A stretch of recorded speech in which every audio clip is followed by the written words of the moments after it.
직장 생활에서 빼놓기 힘든 즐거움이 휴가를 즐기는 일이다. 물론 이것도 큰 일이다. 그럭저럭 직장 생활이 20년이 넘자 휴가에도 몇 가지 패턴이 생겨서 시기별로 구분을 할 수 있을 정도가 되었다. 신혼 때부터 첫째 아이가 5살이 될 때까지는 주로 섬을 다녔다.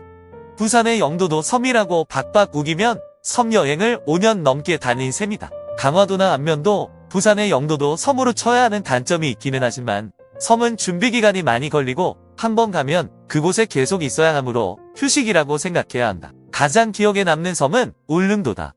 3시간 동안 놀이공원 바이킹을 탄 기분이었다. 약 150명의 승객 중에 그나마 멀쩡한 사람은 승무원들과 나밖에 없었다. 여기서도 직장 생활에서 배운 원리의 이해와 대응이 매우 중요했는데 경추, 그러니까 목 부근의 척추에 힘을 빼고 물의 흐름에 머리에 운동을 맡기는 나름의 노하우를 재빨리 체득하자 적응이 쉬웠다. 신혼 후 첫 여행이라 아내와 단둘이었는데 아내는 기억도 하고 싶지 않다고 한다. 이렇다 저렇다 해도 역시 제일 좋은 곳은 제주도였다.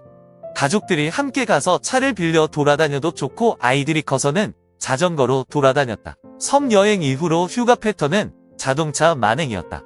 만행은 스님들이 절을 나와 수행을 하면서 발길이 닿는 대로 돌아다닌다는 의미다. 휴가 여행을 만행으로 하려면 일단 큰 지역만 정해놓고 그냥 내키는 대로 다녀야 한다.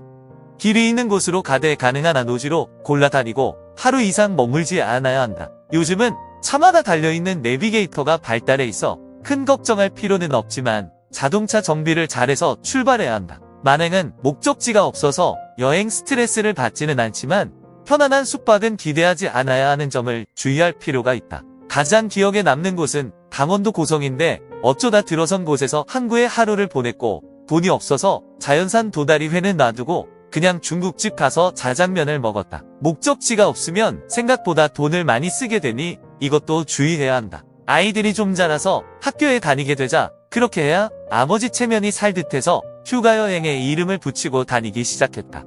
이른바 역사기행이다. 나중에 아이가 초등학교 고학년 되고 중학교 가면 이 코스들을 그대로 다시 가게 되는데 이때 아버지의 선견지명을 깨닫게 된다. 역사기행으로 가장 적당한 곳은 국사책에 나오는 도읍지를 다니는 것이다. 경주 여행은 더 설명할 필요가 없을 정도다.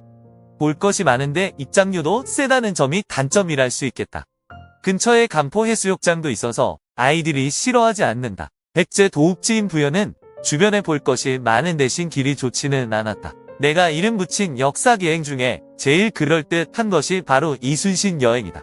이순신 장군의 유적지를 돌아본다는 핑계로 남해안을 따라 일주하는 것이다. 물론 말처럼 되지는 않는다.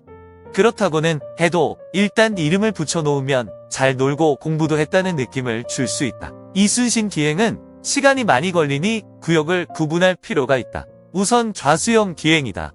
일단 진도로 내려가 전라남도 해안을 가로질러 경상도 남해로 와서 서울로 올라오는 식이다. 이렇게 하면 진도의 울돌모, 여수의 좌수영, 남해의 노량진 등이 이 권역에 들어온다. 짬짬이 해수욕장을 만나기 때문에 아이들도 좋아하고 올라오는 길에 아산 현충사에 들르면 방점을 찍기가 아주 좋다. 경상남도 쪽 여행은 가족과는 아직 가지 못했지만 중학교를 대구에서 다녀서 한번 돌아보기는 했다. 여기는 주로 임난 초기의 지역으로 통영을 중심으로 좌우로 다니는 것이다.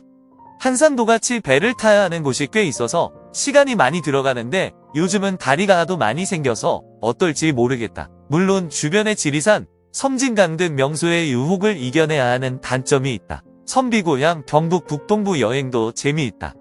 영주, 안동으로 돌아서 올 때는 대구를 거쳐 올라오는 경로로 서원과 향교, 하회마을 등 갈 곳이 많은 곳이다. 하지만 근처에 휴양지가 없어서 결국 태백산맥을 넘어 울진까지 가야 했고 이 길이 강원도의 태백산맥보다 더 험하다는 것에 주의해야 한다. 단양과 충주도 역사기행을 하는 데는 적당하다.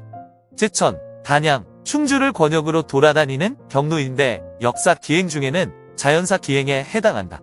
동굴, 단양 팔경, 충주호로 돌아다니면 시간이 금방 가는 편이다. 여기는 거리가 가까워서 숙박지를 한 곳으로 정하고 돌아다닐 수 있고 그게 편하기는 한데 휴가철에 사람이 많고 아이들이 좋아하는 해수욕은 할 수 없어서 남한강에서 보트 타고 래프팅하며 실컷 빠졌다. 고창과 순창지방도 괜찮다. 선운사와 고창 고인돌 마을, 읍성을 보고 온천도 하면서 순창 고추장 한 단지 사온 것은 좋은데 관광지의 규모가 크지 않아 그냥 단아한 느낌이다. 아이들이 어릴 때였고 겨울에 갔던 여행이라 폭설에 갇힌 내장산에서 복분자주 마시며 하루 비비적 거리던 것이 가장 기억에 남는다. 김제평야의 너른 들로 지낸 해가 악권이기도 해서 결국 변산반도에서 일정을 하루 연장해 겨울바다를 헤매다 왔다. 그러나 뭐니 해도 자녀를 둔 직장인들에게 가장 좋은 휴가 여행은 집에 있는 것이다. 집에 있어도 역사기행은 충분히 할 수 있다. 집을 숙소로 하고 서울 이곳 저곳을 다니는 것이다.